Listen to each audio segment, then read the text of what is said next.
Hello and welcome back to Aetheral Space 13.52 Free Leeches. We are back. It's a new Fire Emblem. Hey, did you ever fully fix Aether? People were still I did. the last one. I did fix it. I checked. I don't give a shit what they said. I checked it. I fixed it.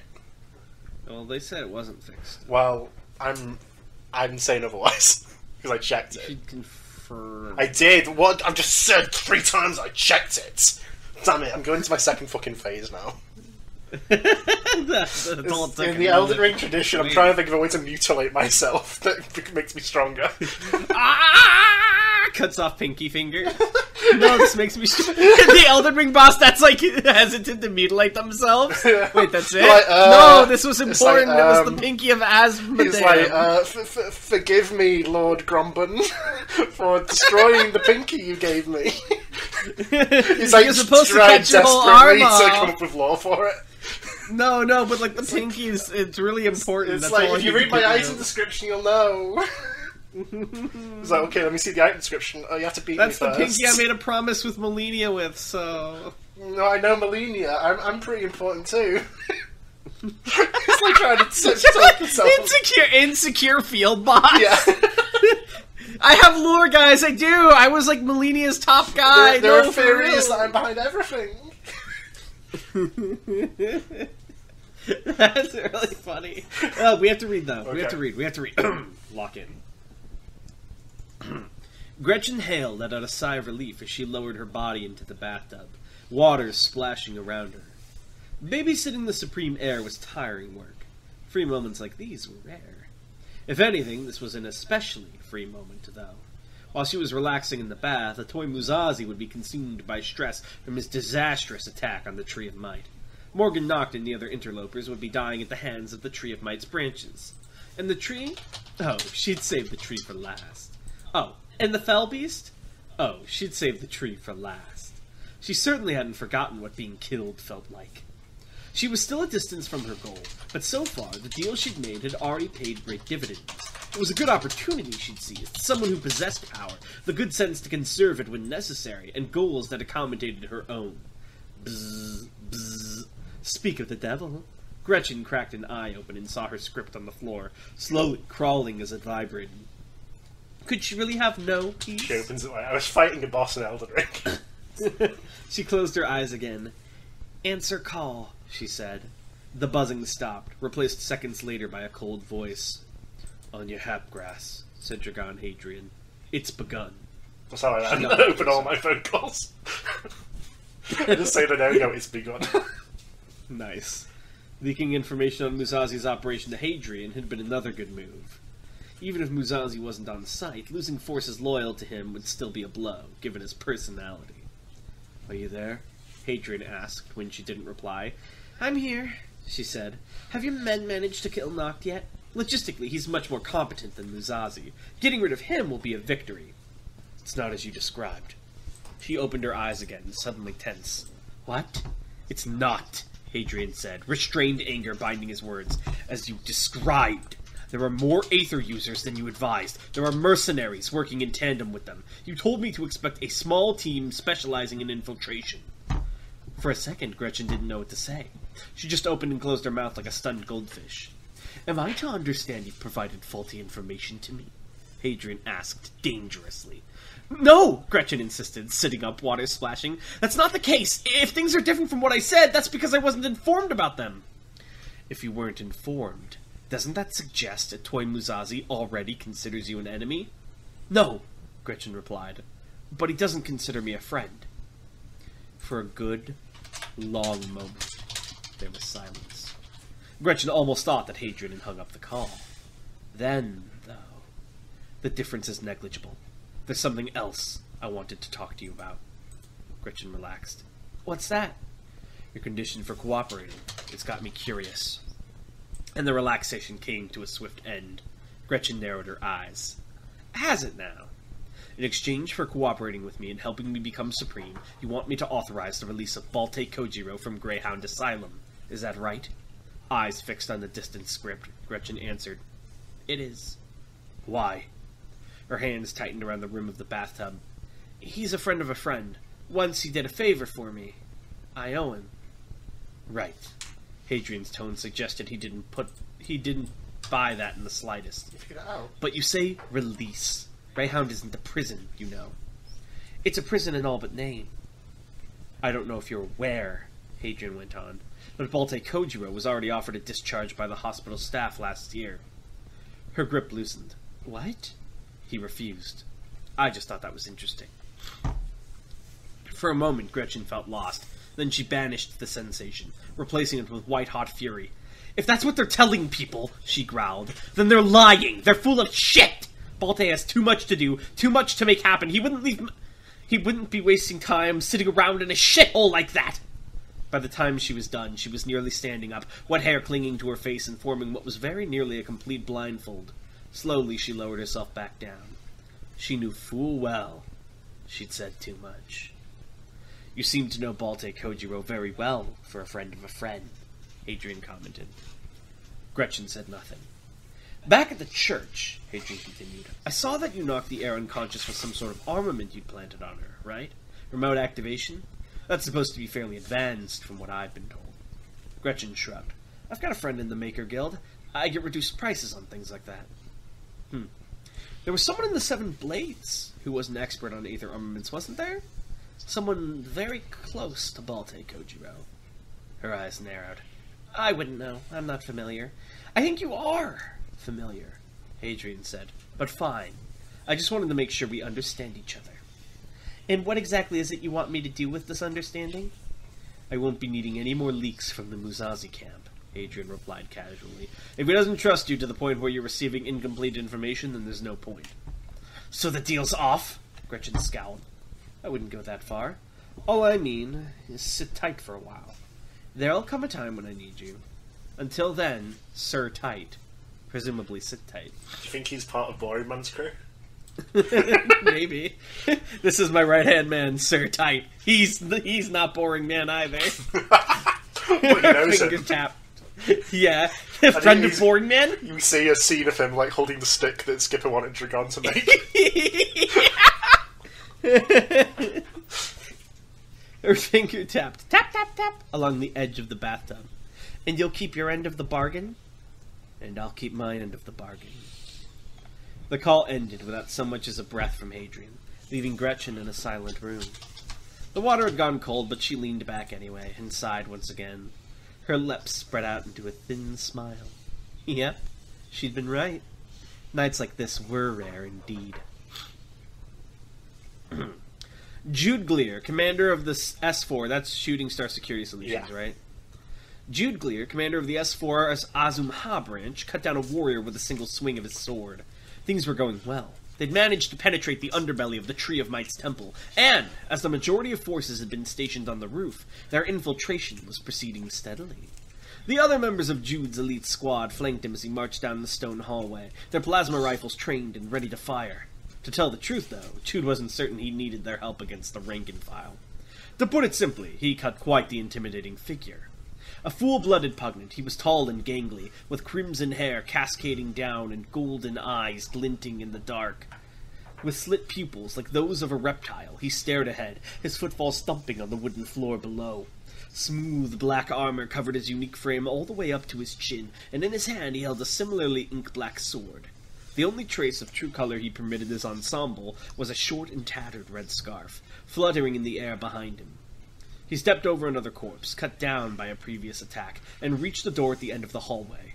In contrast to the antiquity of the rest of this place, this actually seemed to have been constructed in the last century. Some form of security system, clearly. It wouldn't just open. Can we crack it? He asked, voice soft, turning over his shoulder to look at Breeson, his tech specialist for this operation. It'll take time, she replied, speech modulated by her helmet. I'll do it then. Step back. His squad, well-trained, obliged, and Jude turned back towards the door, shifting his sword into a one-handed stance. A one-handed stance. He held his free hand up as if to grasp the air.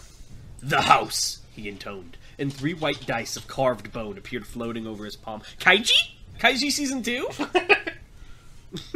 Dude, you watched that, right? I did, yeah. I was there. That was fucking sick. Jude had encountered other gambling-type Aether abilities in the past.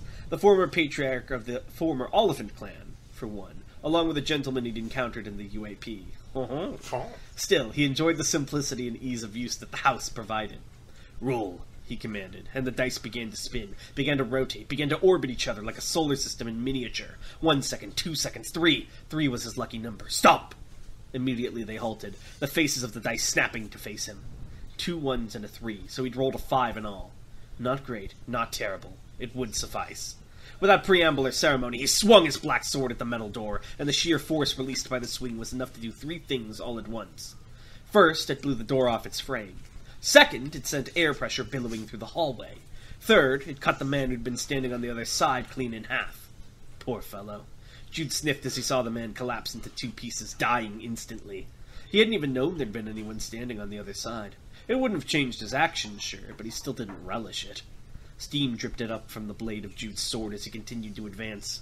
Needless to say, that hadn't been the strength of a normal sword swing. In fact, it had been about 5 times the strength of the usual swing of his sword.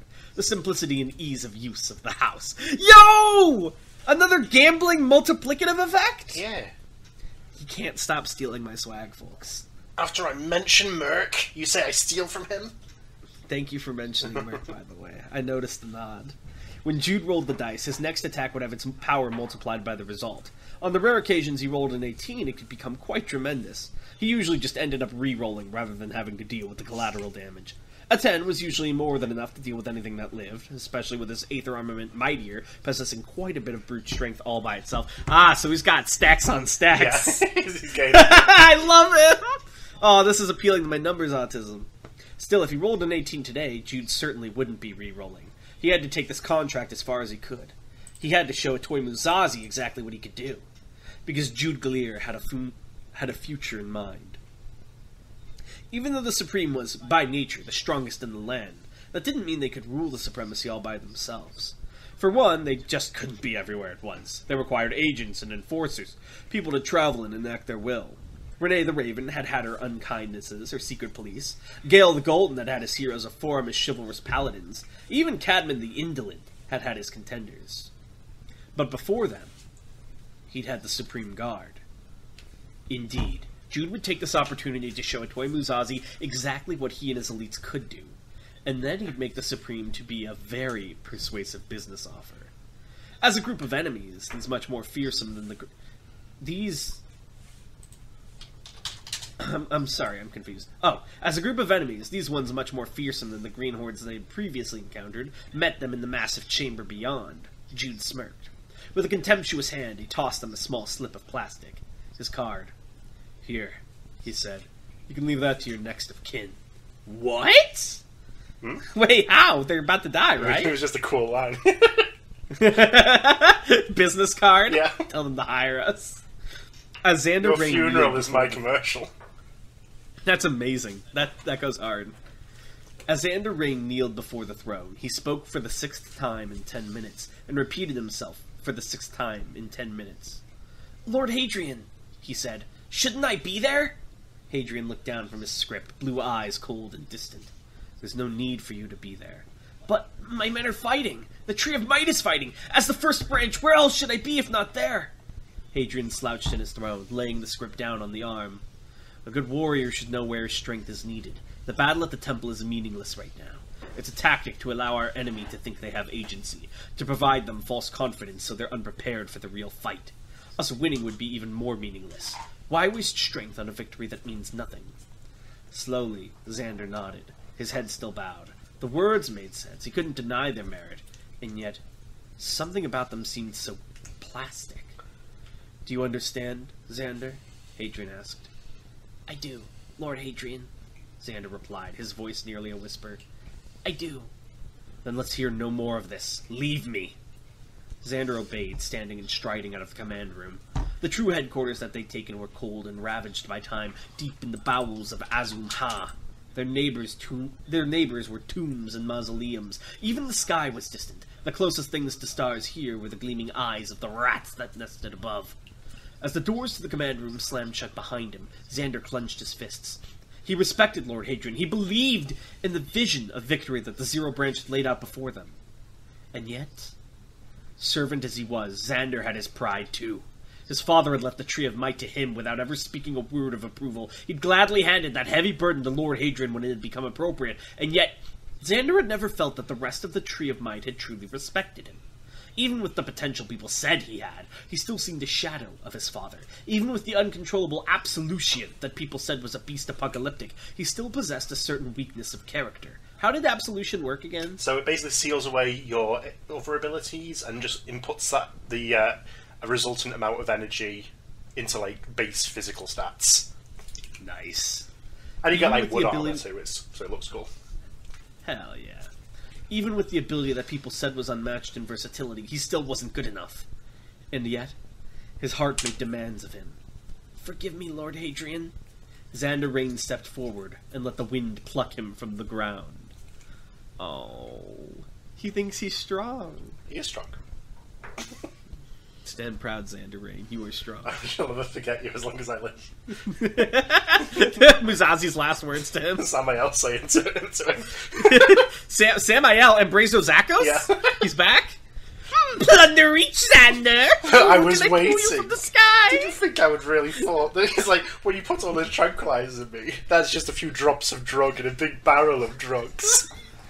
My favorite is, like, everyone theorizing Anatrice might be Skipper at some point, but no, she just, like, turns into Samael the rest of the story. His will is too strong. I'm back, Hadrian! It's like Toji! he does the fucking Toji leap through the portal into the temple. No, I mean, it, like, takes over because his will is so strong. It's like... And Bruno's like, Anatrice? It's like, sorry, this girl's... so lost against my body. Plunder each Bruno. Plunder reach your heart. Oops, did I yank that out? Sorry, you'll have to forgive the forces of gravity. They obey me now. Mariloco who? Mariloco like, I really have to take Samael on my own? Is this for real?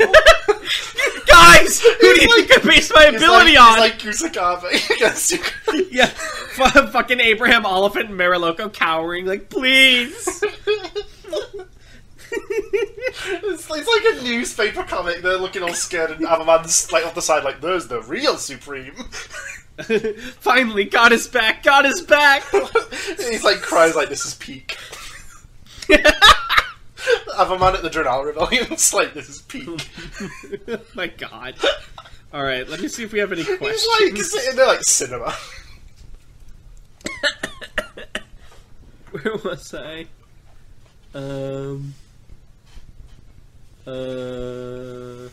Hold on. Samael talking to Cadmon like, if you can hit me once, I'll work under you. Oh, here's a good one. Are you ready for this? Yeah, sure. There's a couple good Don't be ones, scared. actually. Hold on, I'm just trying to make sure I'm not missing any. Yeah. Quaker asks, do any of the big three subspecies need to be given different medical care to other subspecies? Ergo, normally we give this treatment, but the patient's a pugnant, so we have to do this instead. Well, pugnant specifically is more like doing less treatment usually, because a lot of that stuff happens automatically for them in terms of healing and stuff like that. They have they regenerate faster. Really? Not in like not like in like a Terminator or like instant healing way. It's just faster. Okay. Quaker also asks, how was the 10 Nebula founded? Well, originally there was one Nebula, and his name was actually Nebula, and he was like a very early figure in what would become the UAP, and he was like the strongest of that time, and then they created positions to like honour him. Was that like during the 1000 Revs? Shortly after? Okay. JT asks, who were some previous members of the Nebula? Well, we know there was Ludwig, who was Nebula 1 back in like 80 years ago. Yeah. And he also used to have the Prince. Yes, he was also the user of the Prince at the time. Interesting. We know Lucifer Westmore was a Nebula. The mysterious Lucifer who's been everywhere and done everything. Yeah, but never appears. Alright, what was the culture like on the Draenor Breaches before it went kaboom? It was pretty independent-minded from the beginning, hence why they thought they could get away with sort of breaking away in the first place. So it was very much like you would go there if you're from the UAP and you wouldn't feel that weird being there. Okay. So it was like the America of the supremacy. Not really. I would just say it's more like liberal. I don't know if that's the right word, but well, culture. Like, what's some unique stuff about their culture? I think is more what they're looking for. Well, they're very much. Well, I guess it is America. It was very much individual liberty focused. Okay. Individualism land. I got you. So it's more like they consider themselves part of Drenel, which is part of supremacy, rather than being part of the supremacy. Okay. One more question. Just because this one's really interesting, I wanted to get to it, but I didn't want to skip any. Okay. Time for Time asks, does the phrase, I'm going to X the shape of this world, have some sort of historical precedent / context in Aetheral Space world, or have all of these characters come up with it independently? Are we dealing with the boss type situation where Skipper's will is being interpreted differently by everyone who heard it? Skipper did not come up with that phrase. Who did? Who can say? Is that a spoiler? No, but I don't want to tell you. But so it does have a historical precedent. Yeah, it's been said at some point, and Skipper's like, "That's fire." Well, it wasn't just Skipper, because also McCoy has mentioned blank breaking. Like, a couple characters have said this in varying ways. Yeah. The shape of this world is like is a big thing in like if even the state Shale said it the in state R3. of the world. Yeah, it's the state of your reality, your society is sort of the shape of this world. But like, did some historical context popularize it? Perhaps it did. Smile. Smile. I'm curious. Smile. Frown. All right. Well, I think we'll leaving off here. All right. I think that's it for now. Everybody, thank you for watching. We'll see you next time. Bye. Bye.